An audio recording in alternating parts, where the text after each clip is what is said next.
só para se voltar àquele ponto da estrutura, né? Como eu te disse, o governo encaminhou 2 PLPs para o Congresso Nacional, um tratando do direito material especificamente, que é IBS-CBS, e um outro tratando da estrutura do comitê e do contencioso, e de outras questões também como ITCMD, mas principalmente da estrutura do comitê e do contencioso. E, assim, se a gente olha para o modelo atual que nós temos de contencioso, e aí, diria, a referência que nós temos no Brasil hoje é o CARF, é o TIT, né? O contencioso ele se organiza basicamente em 2 instâncias. Você tem uma porta de entrada, que é a primeira instância, né? Uma segunda instância e uma instância que a gente chama de recursal, é o pleno, enfim, onde há uma pacificação da jurisprudência administrativa, para ser bem simplista aqui. O que um desses PLPs, que é o PLP 108/2024, está trazendo em termos de estrutura? E aí, na possibilidade de ser esse, é que está sendo debatido nas comissões do Congresso, e de ser esse aí o modelo emplacado pelas 2 casas de leis do Congresso Nacional, né? Ali tem uma previsão de 3 instâncias. Uma primeira instância, né, na qual participarão auditores fiscais dos estados e dos municípios, em pé de igualdade, em paridade.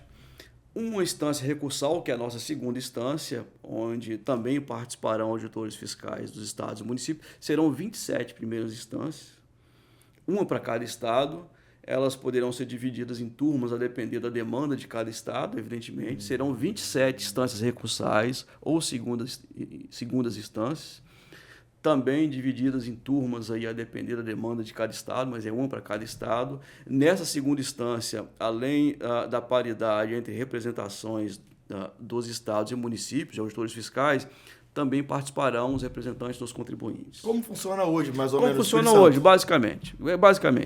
E aí criou-se uma terceira instância que lá no PLP chamou-se de instância de uniformização. É uma instância onde participa somente auditores fiscais dos estados e dos municípios e onde se uniformiza a jurisprudência administrativa, seja em razão de algum incidente de divergência, né? Ou seja em razão de algum recurso. Para cada estado fala a mesma língua, né? Justamente. E aí, só para a gente entender, lá no PLP 68, criou-se, e esse ponto é importante, criou-se uma instância de uniformização, que ela é antes do contencioso. Criou-se o Comitê de Uniformização das Administrações Tributárias e o Fórum de Uniformização Jurídica, composto pelas procuradorias. Isso é basicamente para uniformizar legislação e interpretações.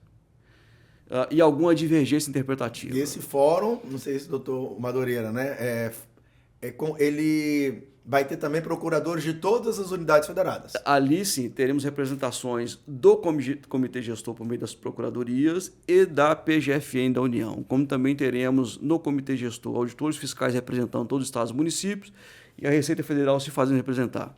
As orientações emanadas dessas 2 instâncias, elas vincularão as procuradorias dos 3 entes políticos e também as administrações tributárias. Isso é um ponto importante, de muita relevância. No contencioso, essa terceira instância uniformizadora, as súmulas delas derivadas, dos julgamentos dele derivado, também vincularão as administrações tributárias. Então, assim, em que pese não havia aquela integração dos contenciosos, me parece que numa fase prévia ao contencioso está havendo cuidado do PLP 68 no sentido de evitar o caos tributário que a gente tem hoje. E no contencioso, ao menos do IBS, eu acho que essa terceira instância, em razão da vinculatividade dos julgamentos ali proferidos em nível de uniformização, vincular as administrações tributárias, também teremos um ganho aí. E mais do que isso, tem um ponto, e aí acho que é muito no tema que você estuda, Cláudio, e umas preocupações que você tem externado em todos os ambientes que você fala publicamente. O PLP 108 de 2024 trouxe um tema muito caro para o direito administrativo e que eu vejo como um ganho, que é justamente a possibilidade de aplicação dos precedentes na seara administrativa. Então, não só aqueles precedentes tradicionais, estou falando aí controle concentrado, súmula vinculante, mas aqueles previstos lá no CPC, decorrente aí de repercussão geral, enfim. Tanto nas 2 cores de vértice, vincularão aí as administrações tributárias, não só do ponto de vista de julgamento, mas também quem lança o tributo. Aí você fala que evitar o caos, né? Caos tributário. E aí eu pergunto a Madureira, assim, você acha que com essa reforma, com essa mudança, tende a trazer mais segurança jurídica para os contribuintes? Porque, assim, a pior coisa que existe, né, para o contribuinte, para o empresário, é aquela alteração legislativa todos os dias, né? Você acorda, abre o Diário Oficial, já alterou um artigo lá da lei. Hoje, agora, isso que não era uma infração, agora é infração. Você acredita que vai aumentar a segurança jurídica? Leandro, essa sinalização que o Luiz falou, né? Eu gosto de falar de modelo de precedentes, não meramente precedentes, para a gente ter uma coisa que ele precisa ser coeso, né? Eu acho que a gente pode construir, não está construído no projeto de lei, precisa construir por interpretação, um modelo de vinculatividade interpretativa que vai conseguir estabelecer uma certa segurança. Por exemplo, pensa assim, eu vou ter decisões uniformizadoras da atividade fiscalizatória, atividade fiscal, eu vou ter decisões ou súmulas uniformizadoras do contencioso administrativo fiscal, e todas são vinculantes, mas até apareceu o momento em que uma for contraditória com a outra, a gente precisa resolver isso. Preciso lembrar que tudo que a gente produz na administração, no Brasil, está sujeito a controle jurisdicional. Inclusive, criamos aí uma regra de competência originária do STJ para quando as unidades federadas discutirem sobre regra de destino, a gente ir direto ao STJ para o STJ pacificar. Vai ser uma loucura no tribunal. Eles não devem estar muito satisfeitos com isso. Mas o que eu queria propor de reflexão para todos que estão pensando o tema é o seguinte: a gente enxergar essas vinculatividades a partir de um modelo de precedente que já existe. Né? O direito brasileiro, a partir do Código de 2015, é um código processo civil recente, que tem aplicação subsidiária aos processos administrativos, né? A gente trabalha com uma ideia de interpretações uniformizadoras que vinculam a atividade dos juízes. Não são todas as decisões. Por exemplo, eu posso ter decisão de turma. Vocês lembram das discussões do Supremo, na época da Lava Jato, tinha uma turma que era mais favorável à Lava Jato, outra que era mais garantista. Isso não é decisão uniformizadora. Uniformizadora é quando o plenário do Supremo se reunia, a gente tinha ali uma maioria que se estabilizava, né?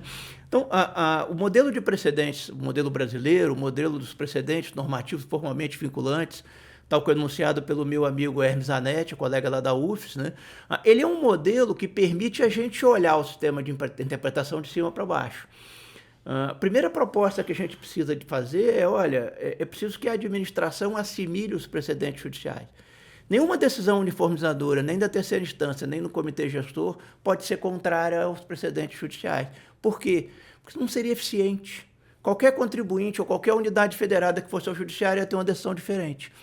E a gente já está gastando dinheiro público para falar blá, blá, blá aqui e definir quem tem poder e quem não tem poder.